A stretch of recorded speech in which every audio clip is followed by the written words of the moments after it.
And it surprised me as how unrealistic their expectations are.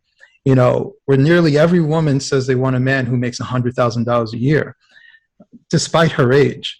And I understand why women want security, but they can't verbalize why.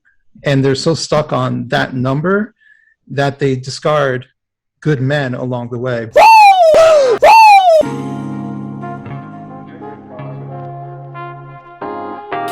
Discussion about the unhappiness of modern women. Suzanne Venker and Adam B. Coleman highlights.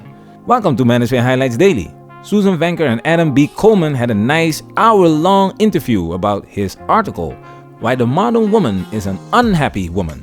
Very nice interview, very nice talking points. The link to the full video is in the description. We're gonna let the highlights play, so without further ado, let's get this highlight reel started!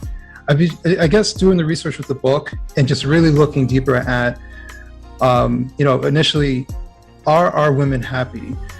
Initially looking at Black women, are they happy? But I'm looking at all women and I'm saying, I think a lot of women are either unhappy or unsatisfied. They are very disillusioned. And I think a lot of it has to do with their approach when it comes to dating. And one thing that seems to be very common, let's say if it's just the average woman, she doesn't consider herself a feminist, but she is a modern woman. She approaches dating laissez-faire. Whatever happens, do you want to get married? Yeah, if one day it occurs, there's just no particular progression to it. But if you ask her, well, what do you want to do for a living? Oh, I'm going to go to this college. When I come out, I'm going to do this. And then I'm going to. So they have a plan when they need to have a plan, but they focus on things that are unfulfilling. Or temporarily fulfilling in Right. the moment without looking at your life as one long path. And what are you going to want 5 or 10 years from now is not what you're going to want today. Usually, Right. chances are. But in the long run, I'm looking at older women. I'm looking at women who are over the age of 40. Maybe they've had in and out of relationships. Maybe they're even married and they threw away a guy and wrecked their house. And then they thought there was something greener on the other side. I've seen stories where there's nothing wrong at home. The husband is just an okay guy. He's not exciting, and they miss that excitement. And then they throw it away. The children's lives are ruined. They're lonely, and they thought it was going to be greener on the other side because they're getting fed all this information that this may be the case, but they ultimately destroy their own house, and might I add, in a selfish way. But it's all this. It's a false messaging that I'm just seeing pumped out, and I think women are suffering because of it. I do IT for a particular company, so it's not like a complete IT environment. So I'm just at a normal job where there are a decent amount of clerical jobs.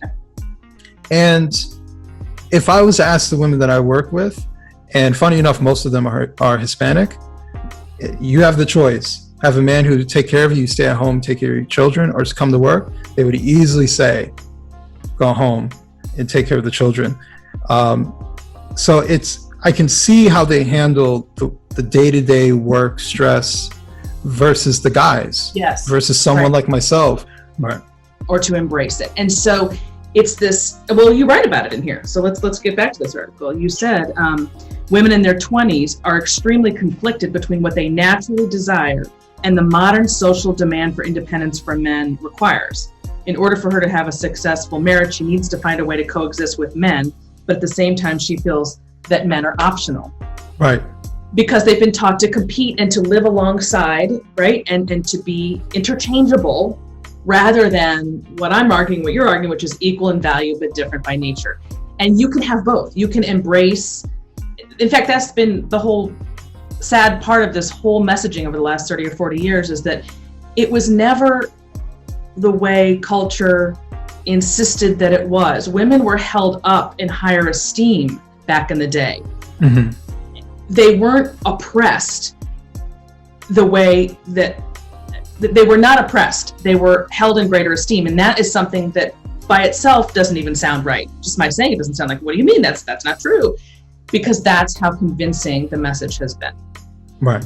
And so the whole coming at it's like the mindset of the average woman is to redress these grievances, to fix them. And you're always having to level the playing field. It's like in your brain, whether you realize it or not. But in fact, you're not leveling a playing field. You're messing it up. Right. There's a reason that previous generations of women would bring their potential partners home to meet their parents. Part of the reason was for their father to vet the man and expose any potential bullshit, quote unquote, your word, not mine, that his daughter is blind to because she's operating with her emotions and her father can look at it more clearly or whatever. And you said, because of this missing valuable information, many women don't understand that their ability to get sexual attention does not translate into long-term relationship attention. This is so important. Yes, men love a woman's body, and Instagram is filled with large breasts and enormous posteriors, but that does not mean that men take these women seriously for a relationship. Flashing your body gives a signal to men that you are promiscuous, even if you aren't. At most, it tells men that you love the attention from other men when you're supposed to be loyal to him, and this makes you a high risk of failure in a long-term relationship. To my question I was going to ask you, is there a way to do online dating well? I can only speak from a male perspective. The male perspective is very harsh. The male perspective puts you at a quantity versus quality.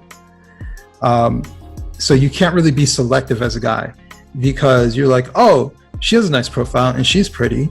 I'll message her and maybe 2 other women. You'll never hear back. You have to go as far as messaging 20, 30, 40 to get maybe 2.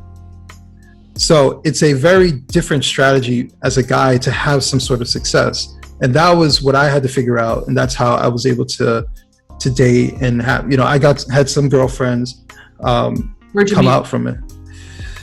My fiance, through a old coworker, is his sister.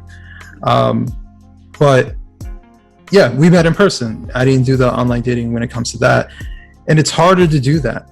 For a lot of young people, it feels weird to be approached. I've talked to women where they're like, oh, this guy's approached me. I'm like, but that's kind of a good thing. You kind of want them to approach you. Why wouldn't they want to be approached? That's the thing. They've become it's almost like a adverse reaction to be approached by a man that you weren't expecting to approach you. Unless he is incredibly attractive, when that's when they wouldn't care. But if he is just moderate, or like, why is this guy talking to me like that? I don't know. It's very distrusting.